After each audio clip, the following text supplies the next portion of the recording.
Welcome back to Mostly Thriving. World to the world, it may look like we're thriving, but really we're just Mostly mostly thriving. thriving.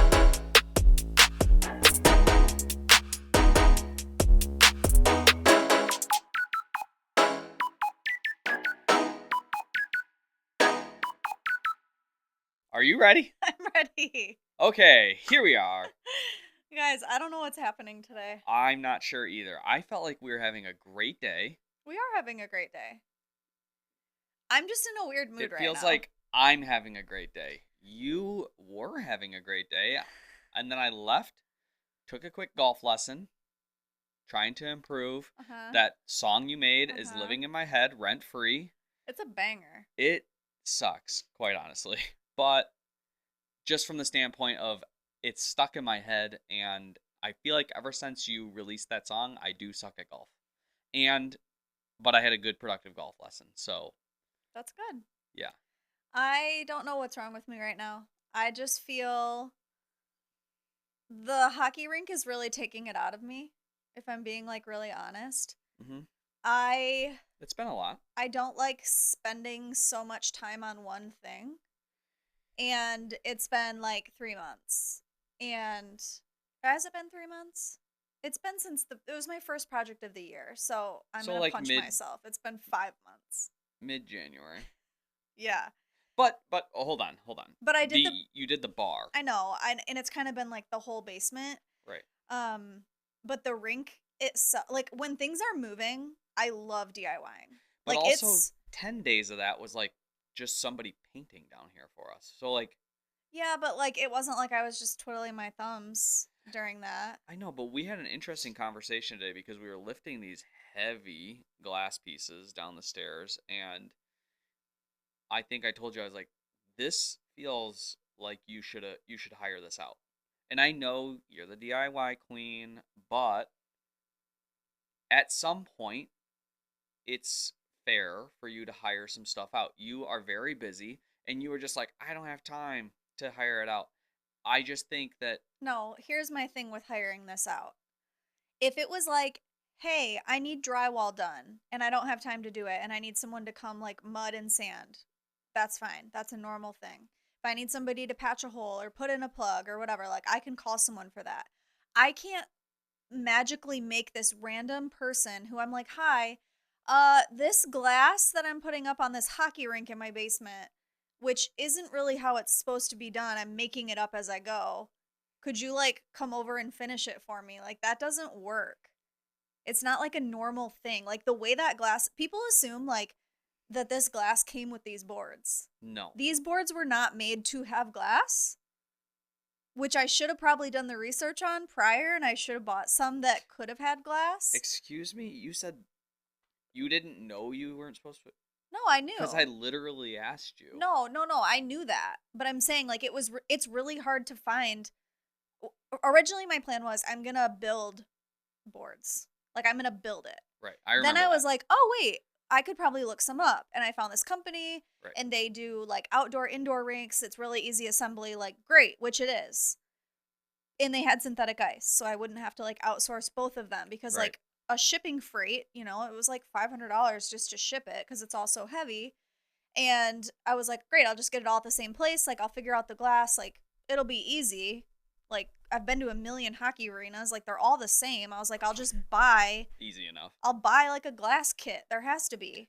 Turns out, That is. there ain't none of that. See, out there. that's the thing. That is the difference between you and your creative mind and mine and my, like, just hire it out mind. Never in my mind would it cross my mind to, when I'm at a hockey rink, look at the boards and the glass and the whole structure and go, I mean, how hard could that be? That looks pretty easy. I would be like, that looks impossible. I Looks think, like somebody who does this should do this, not me. right, but you act like you can just Google like local Clarkston hockey rink installer man. Like No, they that's don't called exist. that's see, like, that's what I'm saying. That's what a handyman is. They are handy. I am not. Well, it doesn't even matter. The I point. feel like handymen are like creative in nature. Like they like to No, look at you'd some. be surprised. They actually aren't. Well, like, where the handyman at? right? You're looking at her. You're looking at her, okay? She's kind of cute. I just feel it. Okay, I also like I love doing it. And I don't want to hire it out. Like I want to I figure it know. out. I know. I There's know. like a process, but the process is processing like over and over and over But and that's over where and I think over. that you get to that like, oh, I figured it out. Give it a week or two to find you a handyman. No. No. I'm I don't have a week or two to just wait for Joe Schmo to come over all and right. mess it up. Sorry, Joe Schmo. You don't I know. know if I do it, Joe Schmo don't know Schmo. if I do it, it's just not that easy. I got you. It's really just not that easy. Like it's hard to find good help, and I have used help several times. Like I had someone come and help finish the floor You did. and like things that are easy to hire out, things that I can just delegate like you said. If I bring somebody in to install this glass for me, I have to like explain my whole thought process to them.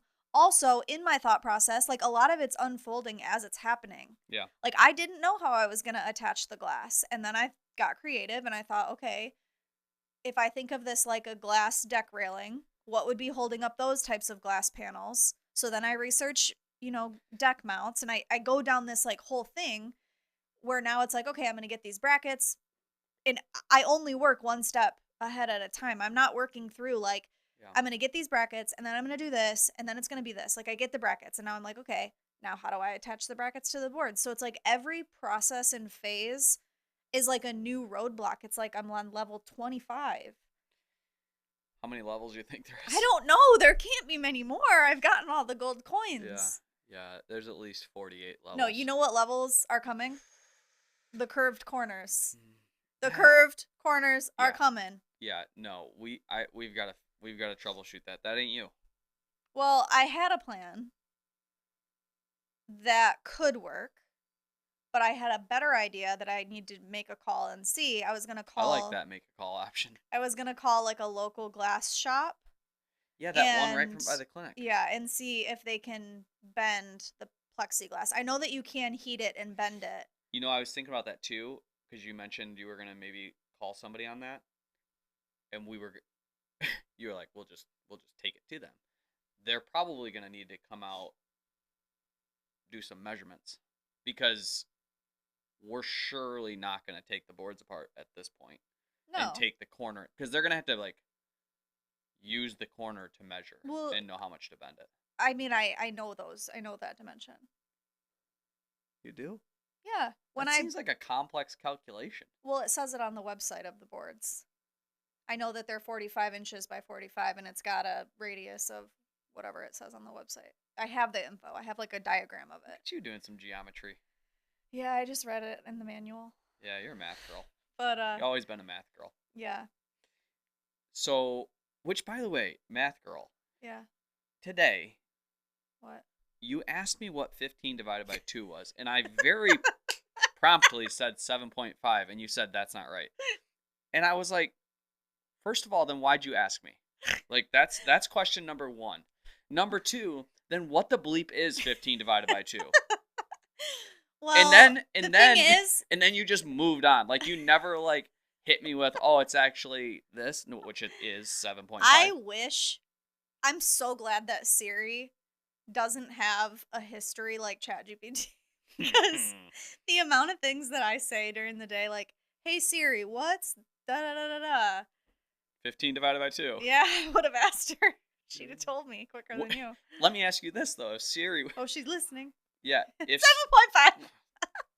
okay, hit her with the no, it's not, because that's my next question. If Siri would have told you 7.5, would you be like, bitch, I don't know? Well, the reason why I said, "Are you sure?" is because when I had the tape measure out and I was eyeballing like where center was, 7.5 was like way off of where I was. So I was like, "There's no way that's right," but it was. Okay. But anyways, it's making me a little cuckoo, and I don't like that I'm in the basement every single day and there's no windows down here. It feels a little bit like a prison, and I can't get out until I'm done. Well, you put the glass up, so that kind of feels like a window. You're welcome.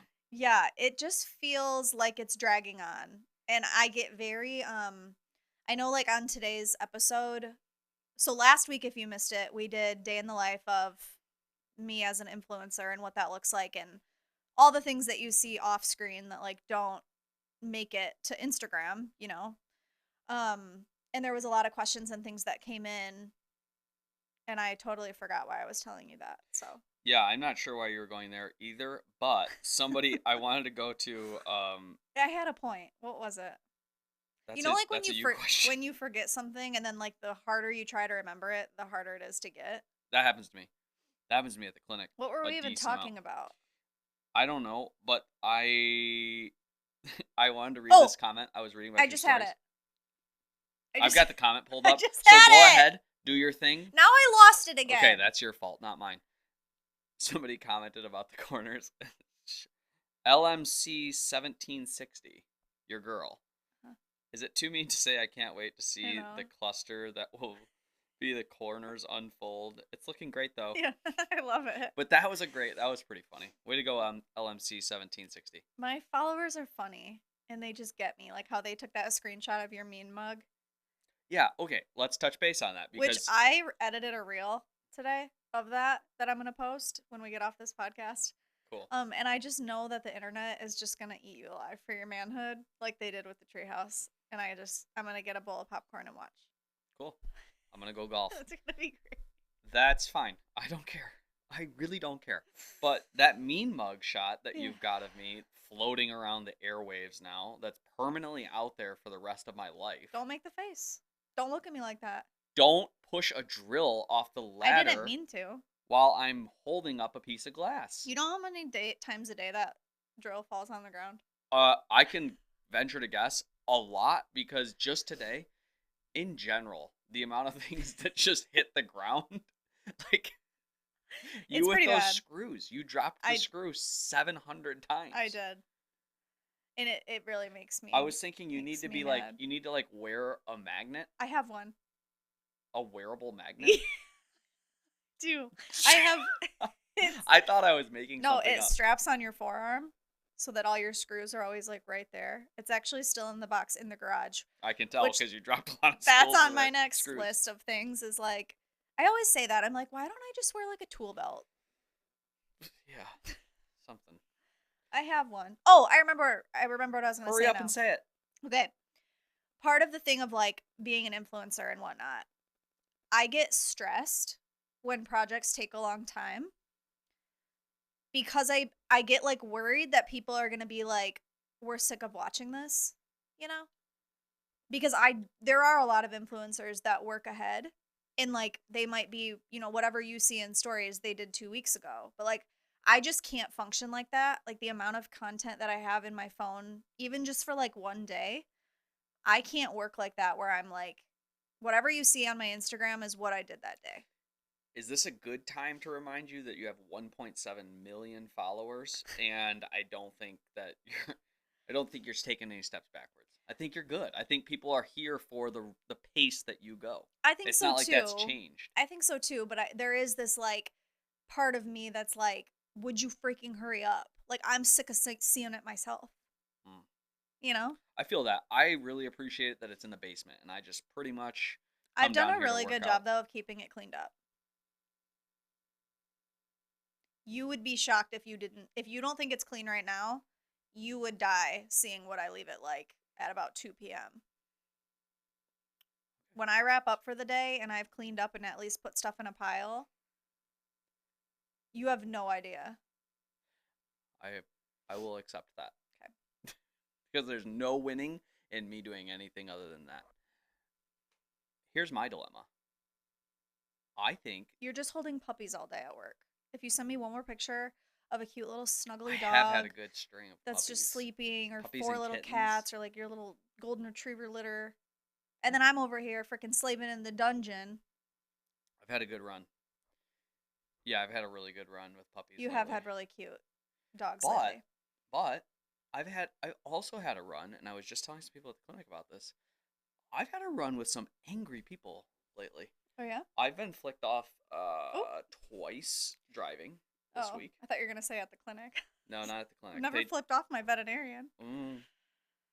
I had a guy, I thought he was going to hit me in an exam room. I remember that. That was like not that long ago. Yeah. He brought his dog back, by the way. Oh. And I fixed it. I was right. That's fun. The dog looks a lot better, a lot Good. healthier. He gave up the meds that I told him to, and it worked. Wow. So that's cool. He never said thank you. The dog did. The dog saw me and said thank you. Good. Okay. But driving on the highway, got flicked off twice, taking AJ to school. What's the common denominator? People's middle fingers. No. You. Okay, fair. And then... Wait, can I tell a story about my car? Guys, the weirdest stuff happens to me with my car, okay? You know I had all my car stuff, I'm not even going to go into all that. I was driving down the road the other day, and I was on like I think it was like a 30-mile-an-hour road. What?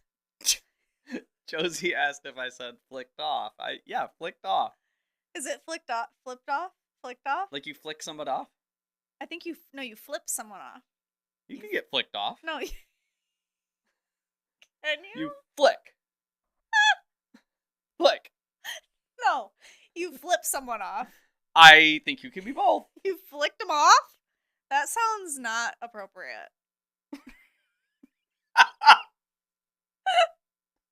Oh, yeah. Hold on. Flicked off. I'm Googling it. Stop, Yes, flicked stop off. saying it. Flicked off is a slang phrase for an obscene gesture of contempt, where a person extends their middle finger at someone to show annoyance or anger. It does say flick off someone is common in the Midwest. Welcome to the Midwest, you Western civilization person. She's out there in horse country or wherever it is. horse country. Montana. Wyoming. Why are you in Wyoming? I guess I never thought about it. What do you guys think? You have to leave us a comment and tell us what you think. I was driving down the road. It was probably like 30 miles an hour. And I'm going into the school zone to get AJ. And I turn slight curve. There is no slowing down. And this car in front of me just flat out stops in the middle of the road. So then I stop behind them, put it in reverse, and they just hit the front of my car. And then they just turn. Did you flick them off? Go. I flipped them off. No, I didn't. They pull into this driveway, and then I just drove away. There was no marks on my car or theirs, but they just flat out just stopped, put it in reverse, hit the front of my car, and then just go. Skirted out of there. Yeah, I think that car is just not meant to be. Mine? Yeah. I mean, it's pretty tough. Not really. It got me out of an accident once. Its engine died. It's like the most untough thing for a car to do at 40,000 miles. That's true. For its engine to stop. Okay, back to me getting, after I got flicked off, I just see Josie laughing at that. Okay. We got a 1-star review at the clinic. I saw that. What the heck? That's like flipping somebody off. Yeah. Yeah, I have like a PSA for people. When you call, is this unacceptable for a veterinarian to say tell me the story, because I'm pretty good at being like, okay. I can see this. Okay. You call, should I give you this specific scenario? Whatever. That would be ideal so that we can have the real context of the story. Okay. You call about you've been coming to our clinic for 2 years. Mm-hmm. You call about a problem with your dog that it's a 4-year-old dog. This problem has been going on since it was a puppy. It's like a minor skin problem. You acknowledge that it's not bothering your dog. No big deal. Okay. But you'd like a phone call from the veterinarian to talk about it. I'm calling or I'm in the clinic? You're calling. I'm calling to say I would like to talk to the veterinarian. You'd like to talk to a veterinarian about this condition that's been going on for almost 4 years. Okay. In your dog. You've never mentioned it in the 4 or 5 times you've brought your dog to the vet. Or in the 16 phone calls that we've documented with you. Okay. Today's the day you're calling that this is now a problem that needs to be answered. Okay. Okay. our policy at the clinic is that we have 48, a veterinarian has 48 business hours or business day, 48 hours in business days. So Mhm. we're open 9 to 5, somewhere in those hours to call you back. We have 48. Okay. Mhm. You call on Thursday at 2:30. Mhm. 24 hours would be Friday at 2:30. Mhm. 48 hours would be we're closed Saturday, Sunday, Monday at 2:30. We on the same page? Yep. We got a 1-star review on Sunday morning that we lack communication and our quality of care is poor. I would ask, what did your receptionist say to them? Specifically because we were aware of this client and she's had complaints in the past, she came directly to me while the client was on the phone and said, "Hey, this client's on the phone. Meanwhile, it's 2:30 in the afternoon. We're slammed with urgent cares. Like, I've got patients already there. I've got phone calls that I owe back to owners at that point." Mhm. I say, "Hey, put a task in, but tell her it's going to probably be 48 business hours before I get back to her just because of how busy we are. And given the circumstances, this has been going on for a while." She openly said it's not bothering the dog. Mhm. That's the circumstance. We got a 1-star review for I'm poor sorry. quality of I care. either blacked out or you didn't answer my question. What did the receptionist say? Yeah. 48 business hours. Said that to her. Yes. And, Yeah, I mean, have you talked to her since? no, she requested her medical records. I would have called her on Monday and been like, "Hi, Yeah, but typically we respond within 48 hours, da da da da da." when we start acting like that, we just know it's not a good fit. And so I'm not looking like you've already left me a 1-star review. She also went on a community like Facebook page, which is weird. She went on a community Facebook page and posted anonymously, which I hate that people can do. Mhm. Because like if you're gonna post and complain about somebody, like at least have the balls to put your name out there. Right. But she posted anonymously, but then put a Google review out there with her full first and last name. Right. So we know, like she said, like basically in the Facebook thing saying, like I'm doing this posting anonymously because like I wanted to like this clinic or something, Mhm. and then basically said our quality of care is not good and our communication is poor, and then hit us with the Google review with her full name, like as if we don't monitor both situations. Yeah. I think, I mean, it sucks. Obviously, like it's reviews are huge and Yeah, that honestly, sucks. But when you're a new business, especially. yeah. But I also think like not everyone will be a good fit and like that's okay. Yeah, honestly, Kristen and I walked away from it. Just that's exactly what we said. It's almost kind of relieving because you can almost sense some of these coming. Sometimes they hit you out of left field. Well, yeah, it's like you would have never probably satisfied her. Right. Like she just needs a different type of veterinarian or type of care that's She I don't know. wants a veterinarian that's just going to be on call for her like beckoning need like Yeah. 24/7 365, which that just doesn't exist. Yeah. Like what's what drives me nuts is the standard that we hold veterinarians to, Mhm. which we are doctors. I've been told we're fake doctors, but I think we are. We are doctors. We have busy schedules. I see just as many or more patients or people or dogs or pets per day than your primary care doctor. Mhm. I do surgery, we do dentals, I do appointments, we do ultrasound, we do all these things all under one roof. It is kind of crazy And too to we're held think. this to this like higher standard of like call your doctor and get him on the phone within ever. Like when's the last time your Right. primary care doctor called you on the phone? Right. Yeah, it's true. Zero. It's When's the crazy last time to they called and reviewed your lab work with you? it's crazy to think about too that like your primary care or whatever like isn't also doing your surgeries, also cleaning your teeth, like also pulling teeth. Also paying attention to your 1-star Google review. Yeah, like that is kind of wild to think about. Yeah, one time I will never forget it. We joke about it now, but one time we were having a conversation with like a group of people and somebody said to TJ like, "Oh, That's when I you're was going to going to vet yeah, school. you're going to vet school." I just And got in. I'm super excited. yeah, and she was like, "Why didn't you want to be a real doctor?" And he was like, Thank I don't even remember what your response was, but we just joke about that all the time now. We're like, well, maybe if you were a real Yeah, doctor. maybe, Do you feel maybe. that though? Do you feel like people look at your profession as like less, even though you like it's so funny watching The Pit, which if you guys haven't seen it, it's like an ER show. Something Great will show. happen and he'll like call out what it is and then the doctor will say it and then he'll be like, that's what I said. It's just funny like how much Which at crossover. first, when I said that, there was the first time that happened, I was like, oh, I was gonna say hyperkalemia. It's gonna stop the heart, Yeah.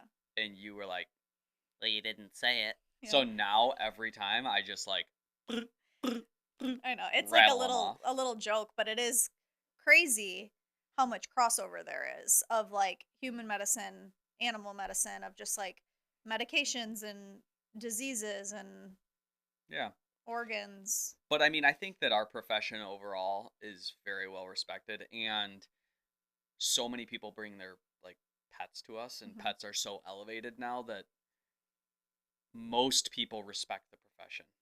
The people who don't respect the profession either don't respect their dog or their cat or don't have them and don't care about them or just don't have animals. Like, What are your thoughts on this? Because I've actually wanted to ask this before to people. oh boy. Let's say like you're on a plane or something and they're like, we need a doctor. Like, is there a doctor? What professions? Because there's a lot of doctors. Like, there's veterinarians, there's dentists, there's optometrists. Like, they're all doctors. Would it be like you wait for like a medical human doctor to be like, I'm here, but then if there's nothing, are you like, I could help? Because you could. Like at that one concert, you like saved that man. I did not save that man. You He was helped. drunk and passed out and hit his head. No, but you were very helpful in the situation. But there Yes. was no one else But I think around. there's some like good Samaritan act that basically protects everybody under the sun from trying like if somebody was in trouble or distress and you tried to help them, you're you're protected. So Oh, I like my wasn't even thinking about that. my that was like my immediate concern is that like if I did something and it went south that somebody would try and sue me. Hmm. Which is a sad that that's like the first thought that a doctor Yeah. or fake doctor would have. That being said, I think they're looking for a healthcare professional in those Yeah. situations. So I would consider myself a healthcare professional, but I would wait, give it a second. And then if nobody stood up, I would go to the scenario and I would immediately, first things first, say, I'm a veterinarian. If there's somebody else that's more qualified than that, by all means. So I think they're looking for a healthcare professional, and if I'm the most qualified at that time, then I'm game to like give my 2 cents Yeah. and help to the best of my ability. Yeah. But yeah, I mean that show's pretty fun.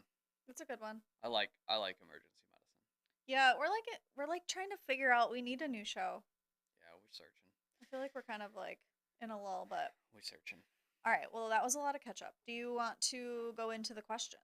do have some questions. Okay. I want to So we did your episode last time on a day in the life of Hmm. influencer, and we answered some questions on there, but that prompted several more questions. Hmm. First question, I think that is a, kind of a fun or easy one to start off with, is when people see you in public, how do they treat you? Do they treat you like a celebrity? Hmm. How's that go? Yeah. Yes, people do recognize me in public sometimes. It's not all the time. Like I could go a week without anybody seeing or saying anything and then like it'll happen 3 times in a row like the next time I go somewhere. So, it just kind of depends. People are always it's so weird because I just feel like a normal nobody, you know? Like You're a I normal girl. just a normal person like taking my kids to school or like getting coffee or I'm at Target or wherever. But people, because they watch you, which I would feel this way if I saw some of the people that I follow online, you know what I mean? So Hmm. like I can look at it through that lens, but people always are like, I feel starstruck or like, oh my gosh, I've been following you for so long. Like it's so cool to meet you in person. And it just feels cool to finally see like the person on the other side of the screen. Like that's what people always say. Like or that's like what I always say to people. I'm like, I just see myself back in my phone when I'm like recording. So to actually meet somebody in person and be like, "Oh my gosh, like thank you for following and caring." is really cool, or people will want to show me pictures of projects that I inspired, which is just so fun. Um, I've never had like a negative experience of Nobody's someone. left you a 1-star review? Nobody's left me a 1 star to my face, you know? That's nice. Yeah. But it's fun and it's special. Sometimes I'll leave somewhere and then I'll see a DM that's like, "Oh my gosh, I saw you, but I didn't want to say hi." Like always, always, always say hi, no matter what. They're like, "I didn't want to bother you," or whatever. Like, I want to meet you. Yeah, I think that's like the most positive form of a 5-star review that you could get. Like people Yeah. say nice things to you online all the time, or like Mhm. say that, oh, that was fun that you did this, or give Mhm. you positive feedback via text message, like via text Mhm. or DMs. But I think that this is your version of thank you, like thank you, Yeah. smiling at you, like to see it in form.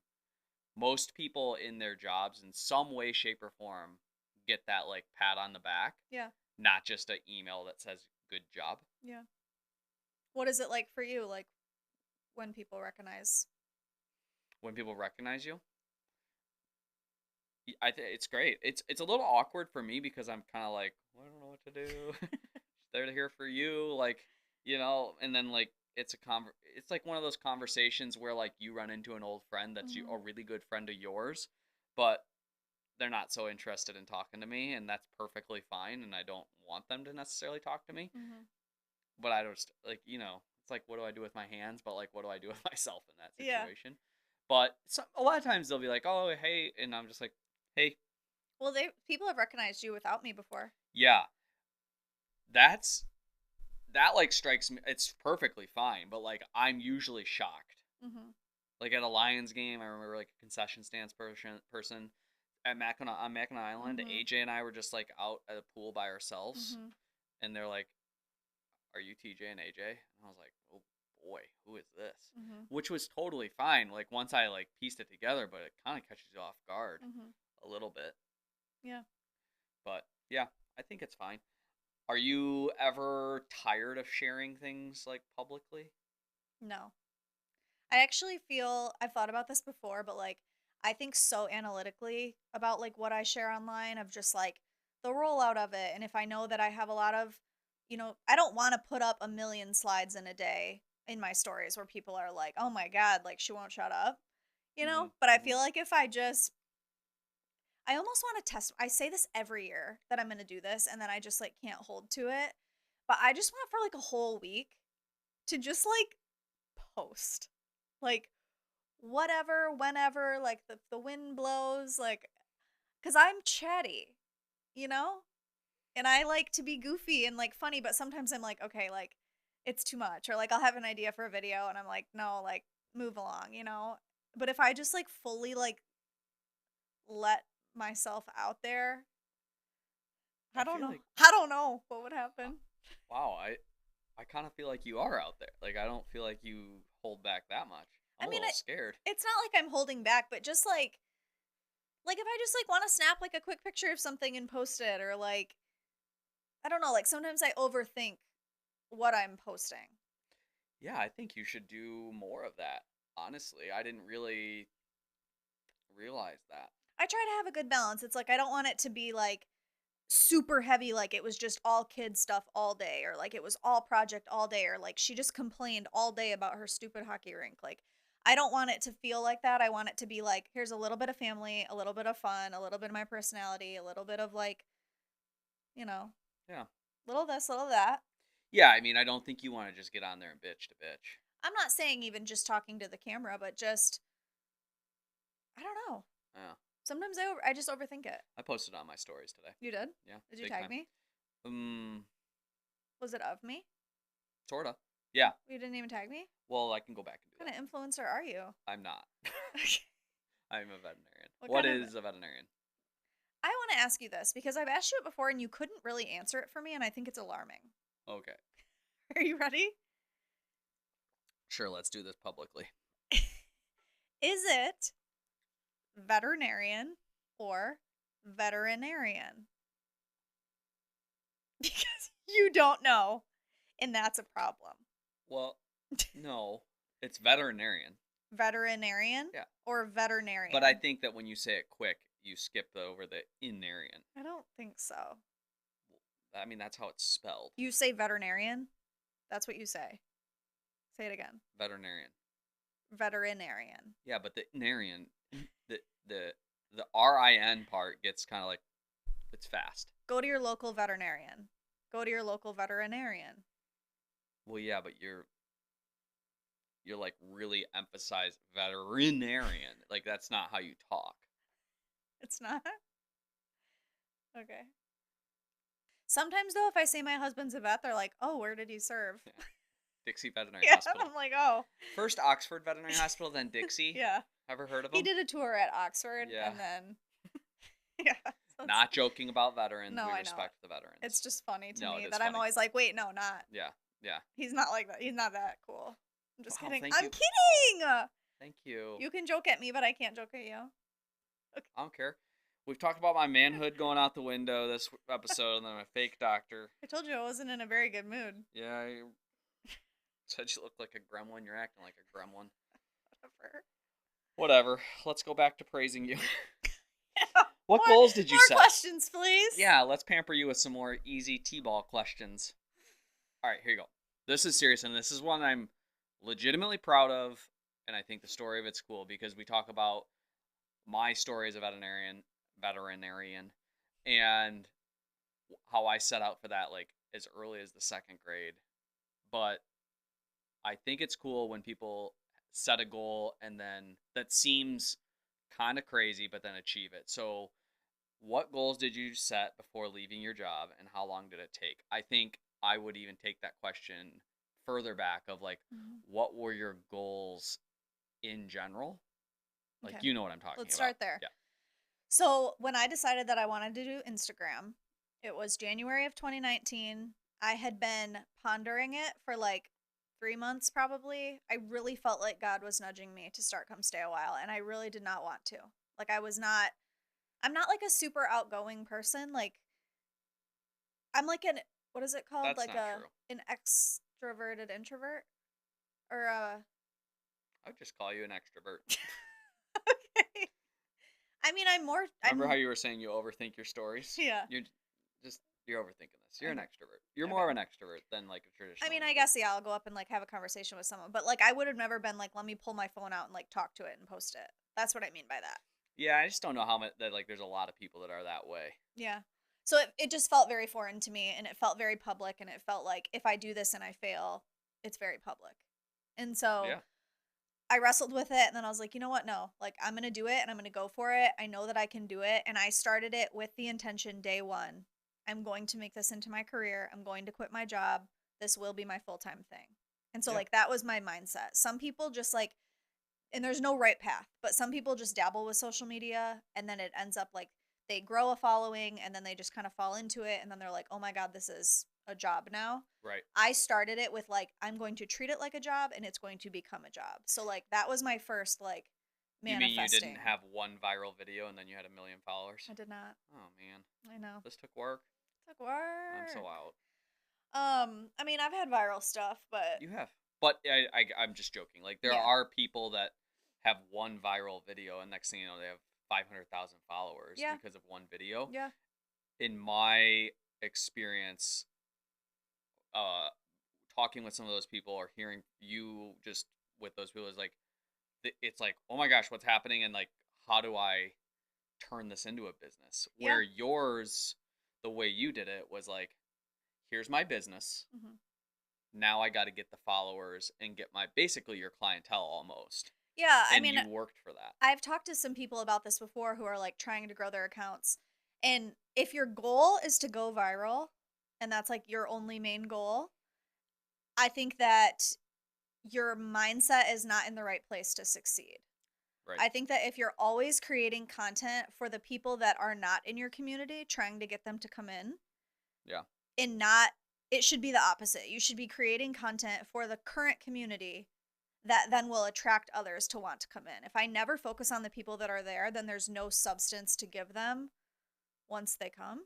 Yeah. You know, like it seems like, well, I should focus on like the people that don't follow me, but like it's backwards. And so people that always say like, oh, I wish I could just like go viral and like grow overnight. there's so much learning that's done Hmm. and like preparing you for your business and just like how do I work with brands? How does that process work? How do Hmm. I negotiate deals and like all this stuff? If you go from day 1, to year 3 of a lot of people's stories overnight, you didn't do like the growing and learning in like the trenches to know how to operate at that year 3 level or however long it is, if that makes sense. I'm not saying it can't be done. It absolutely can. Yeah, I think this is why some people look at this job as like they feel like it feels not real Hmm. sometimes. But when you break it down like that, when people start understanding that level of thought goes into this isn't just like some girl who is sort of interesting. Yeah. This is a business. And if you want it to be successful and be as successful as a business, you need to run it like a business Oh and you yeah. need to analyze it like a business. And people say to me too, they're like, why won't my business, like talking about Instagram, like, why won't it just like take off? Or like, why I just feel like I'm stagnant or whatever. And I'm like, well, are you 2 feet in? And Right. they're like, well, no, I'm only 1 foot in because I'm Yeah. nervous or whatever. And it's like, well, if you're not 2 feet in, why would your business be 2 feet in? Right. You know? Yeah, this we're kind of tap dancing around this, and maybe we already answered the question, but how did you get your content to gain traction when you first started, and what strategies have worked best for you for growing? For sure, consistency is everything. Train your audience what to expect from you so that when you deliver, it's like if every single day you just came on at a random, like imagine if a business, let's take the vet hospital for example. If you just didn't have hours Hmm. and you just showed up whenever and you just hoped that clients came at that right time, and then like sometimes you're open on Mondays, sometimes you're not, like people are going to be like, I'm going down the street because I know For that I sure. can count on them at 9 a.m. Monday through Friday or like whatever that is. Social media is the exact same. Like my cadence of posting of like I'm on, majority during the day. Like people just get to know you. Like if you think about the creators that you follow that you love, I bet you know their patterns. Do they post at night normally? Is it in the afternoon? Like are they on the weekends? Do they post a lot of sales? Is it fashion? Is it DIY? Like you follow people for a reason. So you have to give them the reason they followed, you know? Yeah. No, that's good. So I would say consistency over everything in something that you can consistently do well. Don't be Yeah. like, I'm going to be on 5 days a week, but like 3 of them are half because you don't have childcare or like you have a day job or whatever. And you're like trying to fill content. So quality over quantity, Yeah. but as much quality in a consistent regimen, Yeah. which is hard, For sure. you know? Next question, I think we should answer, but it's never really pertained that much to you. Is just how do you budget with inconsistent income? And I Hmm. think that overall, like the beginning projects were first of all very cheap. Yeah. Like that's how, like, I think that that's probably what they're getting at is like when the money was inconsistent, we just didn't have that much budget, Hmm. and you had grown the following enough. Like I don't think you need that many followers for people to send you some product. I mean, even now, like when I was first starting, you probably needed 150,000 ish to start making monetary value from a Yeah, to brand, get like paid. to get paid in addition to the free product. But it's like way, way smaller now. Like brands Because do there's a not care about, I mean, they care. Yes, great, great if you have a million followers, but how many of those million care? but there's like a whole subset of now more than when you started of micro That's what I mean. influencers. Like micro influencer wasn't really a term when you started. I mean, it was. But it wasn't, I don't think, Brands maybe I'm wrong. People brands weren't didn't looking for micro influencers. Right. Brands didn't see the value as much in Right. them. Now they're realizing Right. everybody wants to have, like, I want a million followers, which is great. But you have to keep your engagement as you grow Right. because a brand would much rather work with someone who has 100,000 followers that are super engaged and they shop really well through Right. them and like Big they brands. have a lot of trust because they want ROI. So Right. it's like if somebody over here can get a higher ROI than they can from somebody with a larger account, the brands are going to go with that. So as you grow, more than just the follower count, it's how many people are you keeping engaged. Yeah. And that's hard to do. Like as you grow, your engagement rate goes down because there's so many people.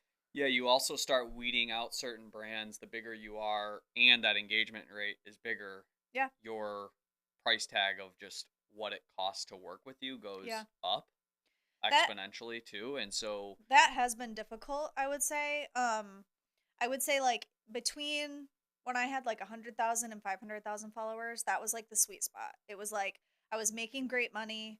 Brands could afford my rates and it felt fair to them. Like I was right in the middle of the road. You know, right, my audience is super engaged. So like they're getting their ROI and all that stuff. A lot of those brands in that sweet spot now don't have the marketing budget to afford to be able to work with me and to do the same types of partnerships. Like we can do other things, but we can't do like the whole spread. right. And it's tough because you often don't work directly with the brand, you're working with an in between.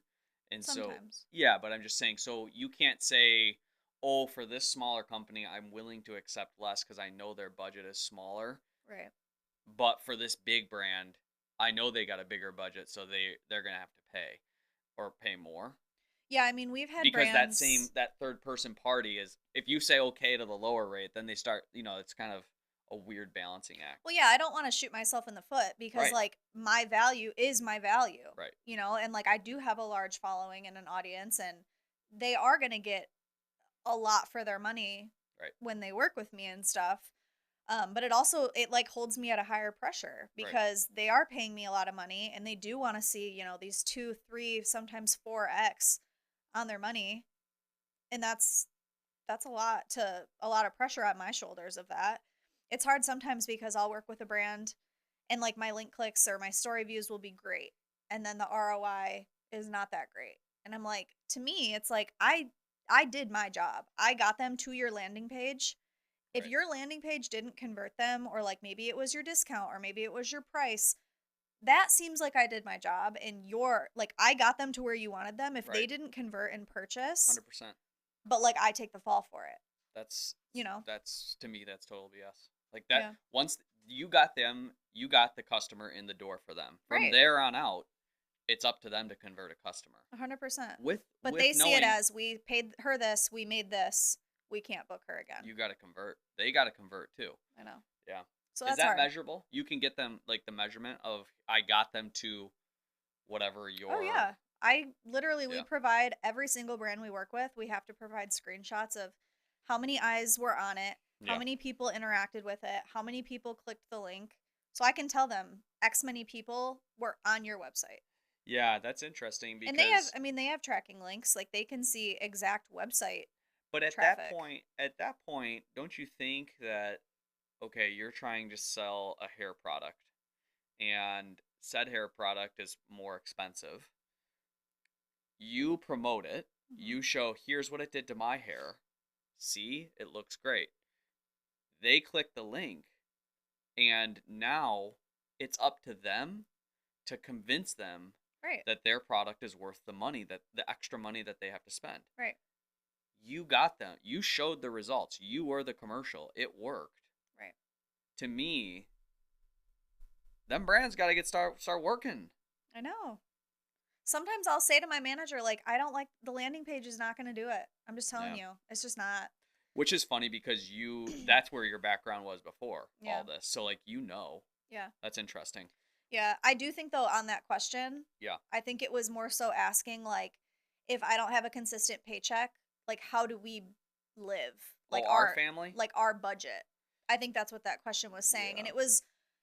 it was harder in the beginning, but what we tried to do, even in vet school, because he wasn't working, we were used to living on one income Hmm. because when you started vet school, you weren't working. Right. And so we were living off of what my salary was at my job before. And so then when you started working, it wasn't like immediately the more money that we were making, both of us, that we just started like living larger. Like No. in that time period, like when we had AJ and like we were living in our old house and stuff, you were working. Yeah. I was making money, but we were living off of what you were making. Like Mhm. you made more than I did when you started working, Yeah. but we were living off of that. And then when my come stay a while salary matched, my corporate salary, then I quit my job.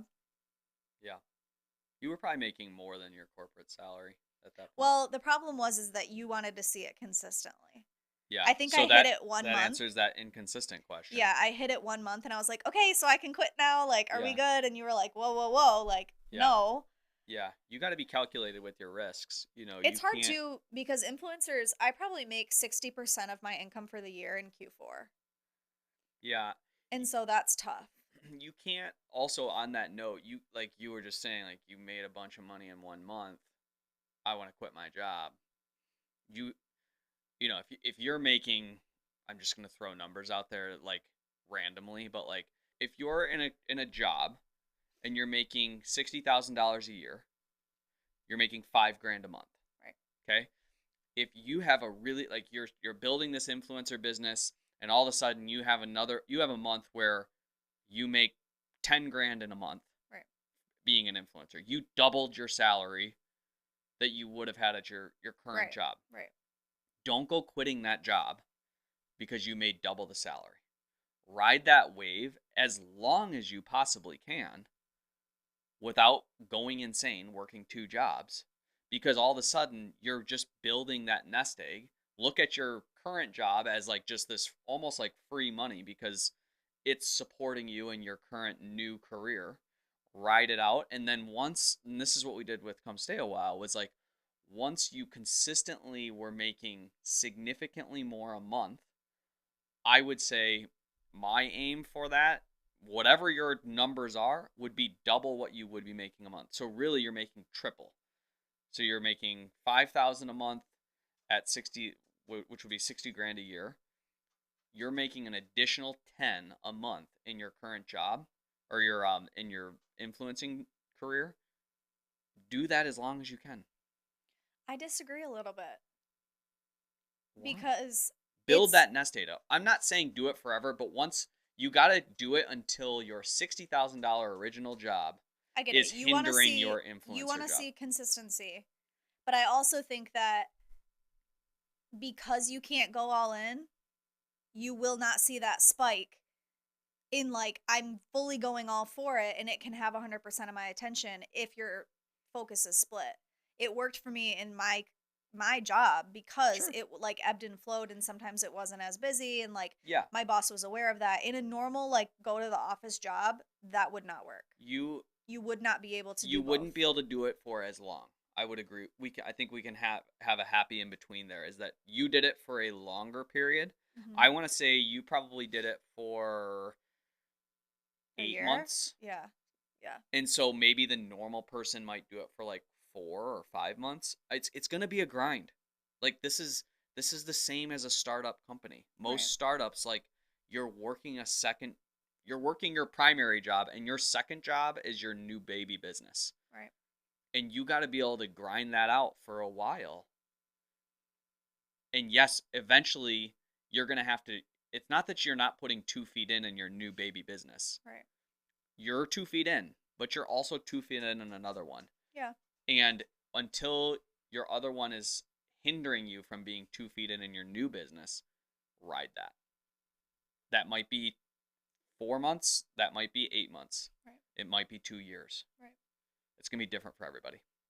Does that make sense? Yeah. Okay. I just think it's going to look different for everybody. Exactly. Like if your spouse makes enough that you can live on that, like Sure. quit your job and like go all Go for in. it. You know what I mean? Yeah. Like it's at that time we needed the money. Yeah. Or, another example would be, I mean, you brought up childcare earlier, but like, if you're like, I can't do this because of the cost of childcare. Okay, so once you're making enough to double the cost of childcare and you're like, Mhm. okay, it's officially worth. Yeah. No, I'm not saying worth being away from your kids. That's not what I'm saying at all. Right. But if that's what the balance is, Right. look at the cost of that, try and make double that. Right. What is your primary source of income? Instagram pays you. That is the misconception. Everybody thinks that I get money from Instagram, which I do not. Um I would say I just looked at this recently. 60% of my income is brand deals. So brands pay me money to work with them, to sponsor, if they want videos, things in my stories, like all of those things cost different amounts of money. And that's 60% of my income. Then I would say 40, the other 40 or whatever is affiliates, which is like anything that I sell on Amazon, I get a commission of, a percent. Anything that I sell on LTK or I sell for Walmart or I sell for Wayfair, I'm making commissions on that. And so when we go to select items or things that we're going to share, we can see what those commission rates are. So like let's say I have two pairs of shoes that I really love. One has a commission rate of 10%, the other has 3. I'm going to choose the one with 10. Like I want to. But you really love both shoes. That's what I mean. Yeah. Like if I like buy a bunch of stuff and I'm like, "Oh, or like it's frustrating to people like if I share something like a shirt or something and it's out of stock or like I Yeah. can't link it or it's a Right. retailer that like Nobody wins. yeah, it has Yeah. like high shipping or something. It's like, well, I would rather share than the Amazon shirt that like is easy for people to purchase. Like that's important to me too, is like the experience of people shopping my links. So Yeah. it's like this balance of like how can I get the most for my money or my time or whatever in that. But I would say like those are the main ways. I'm trying to even think like I mean a lot of people if you have like a product line, like I have the wallpaper, like I make a commission off of things that we sell with the wallpaper line or people that launch their own products. People do like digital products. Like in the early time of Instagram, I had an Instagram course where I like taught people how to become influencers. Like I made money through that. So there's not like one pillar of how people make money on Instagram. I also will say I am like shocked that Instagram does not actually pay out dollars because Facebook now does. They have like a monetization program where you get paid for views basically, which is great. And then same thing with TikTok, like they have that as well. So I'm kind of surprised that Instagram doesn't have that. And Hmm. then like same with YouTube. Now that I hit 100,000 followers, we can monetize YouTube views. So Hmm. it's just kind of like money's coming in from all different places. It's always different and we're trying to always see how we can optimize all of that. But the thing about Instagram, and I say Instagram, but just like influencing in general of all these platforms is that things change so much. The algorithm is constantly changing. Programs are constantly changing for influencers with like Amazon and how they structure their program, things that are allowed, things that aren't allowed. And so if I have all my eggs in one basket and then like that basket goes away, I'm left with nothing. Which also, with that algorithm situation that you just brought up, it probably means that not all influencers have 60% of from brand deals. Yeah, I mean Like some that spread people may be different for everybody. yeah. I have always and will always heavily like put my time towards brands. Yeah. That's where I make the most bang for my buck. I have to work a lot harder for affiliates. I have to sell or put up a lot more slides and do a lot more selling to make money because it's a fraction of what I sell Right. versus getting paid to do it. But also things like Amazon and Walmart where you're getting paid these commissions, that they're constantly changing and moving the goalposts on you. Yes, constantly. And so, I think a couple of years ago when we started doing Amazon, Hmm. the commission was crazy. Yeah. And then because if you would sell as much as you do right now and Hmm. got paid that commission, I would venture to say you would probably make more on Amazon Yeah. than you would brand deals right now. But I would when Amazon changed it, they made their changes, a lot of people lost like half of their income, which, yeah, which is crazy. crazy. Hmm. And Amazon pocketed it, Hmm. Yeah. which makes you feel just so warm and fuzzy. Yeah. It is wild to think how much money even just they have thousands of creators, but just knowing how much I personally sell for them every month, Yeah. they doing good. Yeah, Amazon money is different kind of money. Hmm. People ask frequently about our like how we file taxes. Hmm. This for sure. Like once you're up and running, get a good CPA. We file Hmm. as an LLC, taxes an S corp. But honestly, I look at our CPAs like I look at our primary care doctor. What they say we are doing, and Hmm. so I don't I don't really scrutinize our tax return, which maybe I should. But at the end of the day, when you're a business and you're making good money as a business, your whole goal is just to not be audited, and so Hmm. stay out of the really gray zone areas.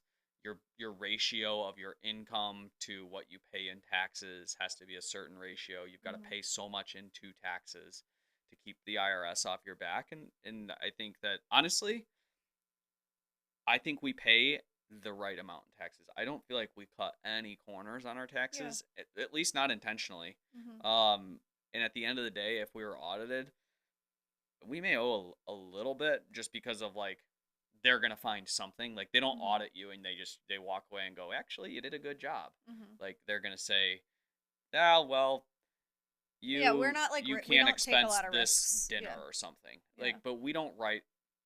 We know people that are writing off every single vacation, Mhm. every single dinner, every single anything that they do, Mhm. they are expensing it. Mhm. And they basically pay minimal taxes on a very high income or revenue from the business. And I don't know, man. I don't Yeah. want to lose sleep at night about frickin' taxes because I don't know anything about it. Yeah. And I don't have any interest in learning it. So Yeah, I find a would CPA just that you find one you trust. trust and then do what they say. Cool. Yeah. I feel like we've touched base on all of these. How did you find your brand manager? That's a whole nother story. I think that we should have Sabrina on the podcast, honestly. Yeah. I think that that's something in the future we'll have to like line that up. But Yeah. I think that that would be an interesting conversation as a whole Yeah, I do too. because then you can also tell that story, which is an amazing story of how Mhm. you found her. You went from like a more traditional management company to Mhm. she's a management company, but it's very different than Yeah. what you had and why you made that switch Mhm. and why your old management company was great for you during that time and Yeah. there's no qualms against them on that, but there was just we needed a change and this worked out and it's worked out really well. Yeah. No, I think that I mean that could be a whole episode. Yeah. Well, I think that's all of our questions Okay. on all of that. I am starting to kind of take seriously the planning for this feels wild to even say. I'm trying to plan a trip for New Year's. Oh yeah. We did talk about So, that. this is my question. All of you with like a 3-year-old and a 6-year-old, because that's what we'll have at that time. That's pretty That's bizarre. wild. Yeah. But what's a cool place to take your 3 and 6-year-old for New Year's? We don't even need to do New Year's things. No. I So mean, it would don't be cool. I Like if there guess. was something that was like, oh, this is really like my 3 and 6-year-old for New Year's, specifically New Year's, Mhm. this was really cool and it wouldn't be as cool if it wasn't New Year's. That's fine. But hit me with some you can send it DMs, you can do it in the Yeah. comments, whatever. The comments are actually really helpful in this They are, like yeah. this pod. Which other podcasts don't have that many comments. Mhm. And I just feel like it's less engaging, and so it is fun Yeah. to see podcast comments. So that helps a lot. But I'm looking for ideas there. And if you're Anywhere in the US. anywhere in the US, potentially an island, We're somewhere going to go warm. tropical? I don't, I said potentially. Don't get too far ahead of yourself. Stop Well, he it. did want to go to Banff. I want to go to Banff. But I I don't, think it's good, but I think Jordan's too young. I'm not trying to like go skiing with Jordan at 3 years old. if we went to Banff in the winter, I would be trying to go skiing. That's what I mean. So like let's just not do that. Well, AJ and I will go. AJ, my dad, and I maybe. What am I going to just sit at the hotel? Well, you'll find something to do. Build a snowman. Then the other question is I'm trying to think of, I'm reading Wild at Heart, and it's about raising boys, and it's encouraging outdoor time, which we do a lot of outdoor time. But Yard time. outside, it, I also am listening to Arthur Brooks' podcast, and he talks about being outside. What are some fun summer trips that are outside? Please, for the love of God, do not tell me to go camping. I'm sorry. I don't tent, I don't glamp, I don't do any of that. I might glamp. You might glamp. I might glamp, but it's gotta be really glamorous. We would do a cabin with plumbing. Or, like those little. I can't even I believe we want to have go to to say the Hocking word Hills. with plum. Okay, I thought about that. Let's do it. But one of Should we those. go? Okay, so if you have a connection in Hocking Hills, send it to me. Or Get a if you hold of like us. have a cool like I don't know, if you've been to like a really cool Airbnb or like somewhere unique like that. Perf- I saw on Instagram, you guys. This is the coolest thing ever. It's a ranch in Texas. Airbnb, but it's like a village. It's like really strange. Like you get like the whole compound. It has like a general store and like a Okay, so send us recommendations somewhere between that and glamping. it looked so fun. They had little Highland cows on the property. Is this like $250,000 a night? What are we No, talking here? but it sleeps like 40 people. So you like take your fam. 250 might not be that. I don't The know. question, But anyways, we want some cool ideas that aren't like go to Disney. Michigan ideas would be great, but drivable from Michigan would be cool too. So that is my Niagara request. Falls? Niagara Falls. All right, like the episode or like the show. Share the podcast, please. That helps us a lot. Like the And show. like the show. Okay, bye. See you guys next week.